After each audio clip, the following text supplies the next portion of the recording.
سر میں کہہ رہا تھا کہ میں سٹارٹ کرتا ہوں سر شروع سے، تو اس لیے ہم نے اس کو بریک کیا تھا. سر آصف علی زرداری صاحب پریزیڈنٹ پاکستان نے تقریر کی. کسی پارٹی کے صدر نہیں ہیں، وہ پورے پاکستان کے صدر ہیں. جب انہوں نے یہ اس ہاؤس میں بات کی تو یہ ہم سب کے لیے ایک رسپیکٹ اور ڈگنیٹی اور اس کو برقرار رکھنے کا ایک مرحلہ تھا. اینی وے جو کچھ ہوا it was a bad scene, اور وہ آج وہ صدر ہیں، کل کوئی اور صدر ہوگا. تو اس کرسی کی عزت ہے نا، اس ڈومین کی عزت ہے. اور پھر باہر نکل کر یہ کہا گیا کہ آج ہم نے آصف علی زرداری صاحب کو 21 توپوں کی سلامی دی ہے. تو بجائے اس کے کہ وہ ایک واقعہ ہو گیا اس کے بعد جو ہے وہ اچھی بات کرتے اس کو اور انڈورس کیا گیا. میں سر آپ کے توسط سے چند چیزیں رکھنا چاہتا ہوں آپ کے سامنے. ایک تو سر جو ہمارے ملک کے حالات ہیں، اس مختصر ٹائم پہ سب کچھ تو نہیں ہو سکتا، ساری باتیں نہیں ہو سکتی، لیکن کراچی جو کہ ریونیو انجن پاکستان کا پچھلے 70 سالوں سے 68% ریونیو کما کر دے رہا ہے. 2 سی پورٹس ہیں ہمارے پاس پاکستان میں، دونوں سی پورٹس کراچی میں ہیں. تیسرا ہم نے گوادر بنایا، آپریشنل نہیں ہے.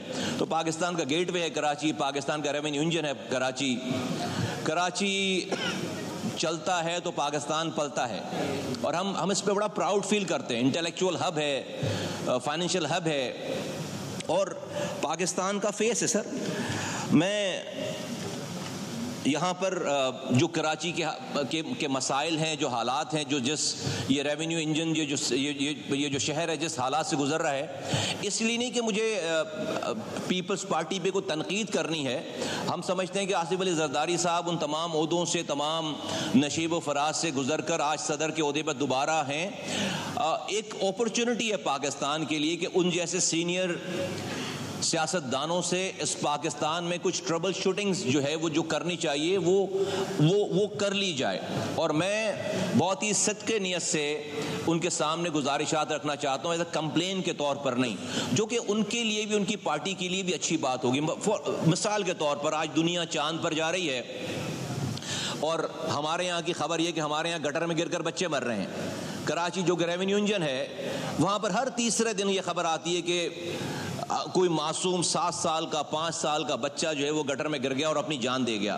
15 سالوں سے ایک قطرہ نیا پانی کراچی کو نہیں ملا، اور اب حالات یہ ہو گئے کہ جو پانی آلریڈی لائنوں میں آتا تھا اس کو بھی چوری کر کے ہمیں ہی بیچتے ہیں. پانی نہیں آتا شہر میں، لیکن آپ فون کریں آدھے گھنٹے کے اندر جو ہے وہ 8,000 7,000 10,000 کا کنٹینر آپ کے پاس آ جاتا ہے، پانی کا ٹینکر آ جاتا ہے. وہ ٹینکر کا افغانستان سے پانی. اس وقت مصطفیٰ کمال اظہار خیال کر رہے ہیں. انہوں نے کہا ہے کہ کراچی چلتا ہے تو پاکستان چلتا ہے. پاکستان سے وہ 36,370 ملین گیلن پانی ملتا ہے. 36,370 ملین گیلن MGD واٹر. اس میں سے کراچی جو وڈرا کرتا ہے وہ 540 ملین گیلن پانی ڈرا کرتا ہے. 36,370 ملین گیلن پانی سے کراچی کو 540 ملین گیلن پانی مل رہا ہے. یہ اگر آپ پرسنٹیج اس کی نکالیں گے تو یہ سندھ کے پانی کا 1.5% ہے. آبادی کراچی کی آلموسٹ سندھ کی آدھی آبادی کراچی میں رہ رہی ہے. ریونیو انجن ہے پاکستان کا، 70% کما کر دیتا ہے، لیکن ہمارے پاس سندھ کے پانی کا 1.5% ہے. یقیناً جو زراعت کے لیے زیادہ پانی چاہیے، لیکن صرف میں ریکارڈ پہ رکھنا چاہتا ہوں کہ جب ہم پانی کی بات کرتے ہیں تو ہم صرف قطرہ مانگ رہے ہیں، سندھ کے پانی سے قطرہ مانگ رہے ہیں. اور اگر ابھی 260 ملین گیلن پانی کی لائن وہاں پر ڈالی جا رہی ہے K4 کے نام سے، وہ 260 ملین گیلن پانی مل بھی جائے گا تو وہ پانی ٹوٹل سندھ کی پانی کا تقریباً 3% پانی جو ہے بنے گا. یہ اور وہ بھی نہیں پتا کہ وہ کب بنے گا. 300 ارب روپے کا وہ پروجیکٹ سر ہو گیا ہے. اسی حوالے سے سر میں آپ کو یہ بھی کہنا چاہتا ہوں کہ سر بات ہوتی ہے کراچی میں کوٹا سسٹم کی. ہمارے کولیگز نے بھی بات کی. سر یہ جب کراچی کی جو پالیٹکس ہے جس کا اکثر ہمیں تانا بھی دیا جاتا ہے، اور ابھی بھی بات کی گئی کہ ایک لسانی جماعت بنا دی گئی اور یا بن گئی، اور اس کی ایک 40 سالوں کی ایک ہسٹری ہے. سر اس لسانی جماعت نے پاپولیرٹی کیسے حاصل کی؟ جب آپ کوٹا لگا کر جاب جو اپلیکیشنز ہیں, جو ریکوائرمنٹ ہے, اس میں جب آپ یہ لکھیں گے کہ کراچی حیدرآباد کے ڈومیسائل والے زحمت نہ کریں, اور جب آپ ایڈمیشن کے لیے جائیں گے تو آپ کا ایڈمیشن 75% پہ ایڈمیشن نہ ہو رہا ہو کراچی کے ڈومیسائل پر, اور کسی اور ڈومیسائل پہ 55% پہ ایڈمیشن ہو, تو یہ وہ محرومیاں تھیں جس کو کسی نے آواز دی اور ایک ری ایکشنری پارٹی بن گئی, اور اس کی 4 ڈیکیڈز کی ایک ہسٹری ہے. آج سر جن وجوہات کی بنا پر ایم کیو ایم بنی تھی 40 سال پہلے, آج وہ وجوہات ملٹی پلائی کر گئی ہیں, اس سے بھی بہت زیادہ ہیں.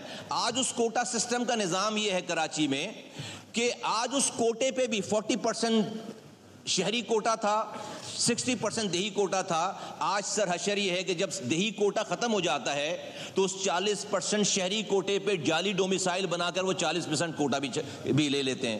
میں صدر پاکستان محترم آصف علی زرداری صاحب سے پریزنٹ کہوں گا کہ پلیز ہم میری بات کو مانے نہیں, لیکن میری بات سن کر اس پہ تحقیق ضرور کر لیں.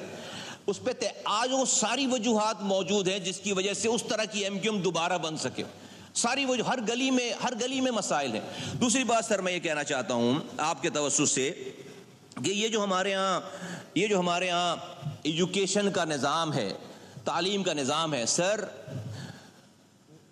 2 کروڑ 62 لاکھ لوگ بچے جو ہے وہ اسکول ہی نہیں جا رہے. 2 کروڑ 70 لاکھ بچے سندھ میں اسکول نہیں جا رہے. جیسے ہم جتنی بھی اکانومک گروتھ کی بات کر لیں, ہم جتنی ترقی کی بات کر لیں, اگر صرف اس ایک مسئلے کو ایز اے نیشن اور اس ملک کو چلانے والے سب, میں ادھر اپوزیشن بینچز کے لوگوں کو بھی کہتا ہوں, ادھر کی بھی بات کرتا ہوں کہ ایز اے قوم اگر ہم صرف اس کے اوپر فکر کرنا شروع کریں, ہمیں راتوں کی نیند حکمرانوں کو آنی نہیں چاہیے. 2 کروڑ 62 لاکھ لوگ بچے وہ ہیں جو کہ اسکول ہی نہیں جا رہے. ابھی اسکول جانے والوں کی سٹوری نہیں آئی ہے, ان کا کیا حشر ہے وہ اور بات ہے, لیکن 2 کروڑ 62 لاکھ بچے بغیر اسکول جائے بڑے ہو رہے ہیں, پیٹ ان کے ساتھ لگا ہوا ہے. آپ جتنی بھی اکانومک ترقی کر لیں یہ آپ کو ایروڈ کر دیں گے اندر سے. 2.5 کروڑ لوگوں کے اوپر 70 ملکوں سے ملک اس سے بڑے ہیں. ہم 70 ملکوں سے بڑی آبادی ہمارے یہاں وہ ہے جو اسکول ہی نہیں جا رہی ہے, جو ہمارے یہاں اسکول ہی نہیں جا رہی ہے. تو یہ سندھ کا, پنجاب کا, بلوچستان کا, خیبر پختونخوا کا مسئلہ نہیں ہے, یہ ہم سب کا ایک قومی مسئلہ. اگر ان 5 سالوں میں صرف اس ایجوکیشن کو, اگر ہم نے پرائمری ایجوکیشن کو ہی ہم نے اگر تھوڑا سا ٹھیک کر لیا, ٹریک پہ ڈال لیا, میں سمجھتا ہوں یہ بہت بڑی قومی خدمت ہوگی. دوسری بات, ہمارے یہاں 68% یوتھ بلج ہے. یہ یوتھ بلج آپ کے لیے اپرچونٹی بھی ہے, تھریٹ بھی ہے. اگر ہم نے انہیں چینلائز نہیں کیا, ہم نے انہیں ڈائریکشن نہیں دی, ہم نے انہیں روزگار کے مواقع نہیں دیے, تو یہی یوتھ ہمارے لیے, اس نیشن کے لیے ایک تھریٹ ہے. کیونکہ وہ کیا کرے گا سر؟ آج ہماری یونیورسٹیز اس ملک میں جو پڑھایا جا رہا ہے وہ جاب لیس, وہ بے روزگار لوگ پروڈیوس کرنے والی انڈسٹریز بن گئی ہیں, فیکٹریاں بن گئی ہیں. ہماری یونیورسٹیز بے روزگار لوگ پروڈیوس کرنے والی فیکٹریاں بن گئی ہیں. وہ ڈگریاں لے کے لوگ پھر رہے ہیں, ان کو کہیں نوکری نہیں, کیونکہ ہم وہ پڑھائی نہیں رہے جو دنیا کی ڈیمانڈ ہے. میں سر آپ کو مثال دینا چاہتا ہوں. آج ہمارا پڑوسی انڈیا, اس نے 30 سال پہلے اپنے لوگوں کو وہ پڑھایا جو کہ دنیا کی ضرورت تھی. آج دنیا کی 25 بڑی کمپنیز کے سی ای اوز انڈینز ہیں. ان کے پاس بجٹ کتنا ہے؟ $5 ٹریلین ان 25 انڈین کمپنیز کے سی ای اوز کے پاس ہے. آج جو اگر انڈیا بوم کر رہا ہے, ترقی کر رہا ہے, وہ آج ان لوگوں کی وجہ سے ترقی کر رہا ہے جس کو انہوں نے وہ تعلیم دی جس کی دنیا میں ریکوائرمنٹ تھی, اور وہ جا کر انہوں نے دنیا میں کام کیے. اور آج انڈیا میں انویسٹمنٹس کی بھرمار ہے. ہماری آئی ٹی ایکسپورٹ ہے $2.7 ارب. انڈیا کی آئی ٹی ایکسپورٹ ہے $270 ارب. ہمارے پاس ریزرو ہے سارے ملا کے, جو کہ ہم خرچ بھی نہیں کر سکتے, قرض لے کر بیٹھے ہوئے ہیں, 8-9 ارب, کبھی 6 ارب ہو جاتے ہیں. انڈیا کا ریزرو ہے $607 ارب. کیسے ہوا؟ آج اگر آپ اپنے یہاں سب سے زیادہ ڈالرز کیسے آ رہے ہیں ہمارے ملک میں سر؟ ایکسپورٹ پہ بھی نہیں آ رہے. 32 ارب ڈالر ہماری ایکسپورٹ ہے, 33 ارب ڈالر ہمارے ایکسپیٹریٹ پاکستانی بھیج رہے ہیں. یہ سب سے بڑا جو ڈالر کا چنک آتا ہے وہ بیرون ملک پاکستانیوں سے آتا ہے. وہ اگر 33 ارب ڈالر 100 ارب ڈالر اگر آپ کو پہنچانے ہیں تو آپ کو اپنے نوجوانوں کو رائٹ تعلیم جو کہ آج کی دنیا کی ضرورت ہے اس سے آراستہ کر کے آپ کو اپنی ہیومن ریسورسز کو ہیومن کیپٹل میں بدلنا. قومی اسمبلی کے اجلاس میں مصطفیٰ کمال اظہار خیال رہے ہیں.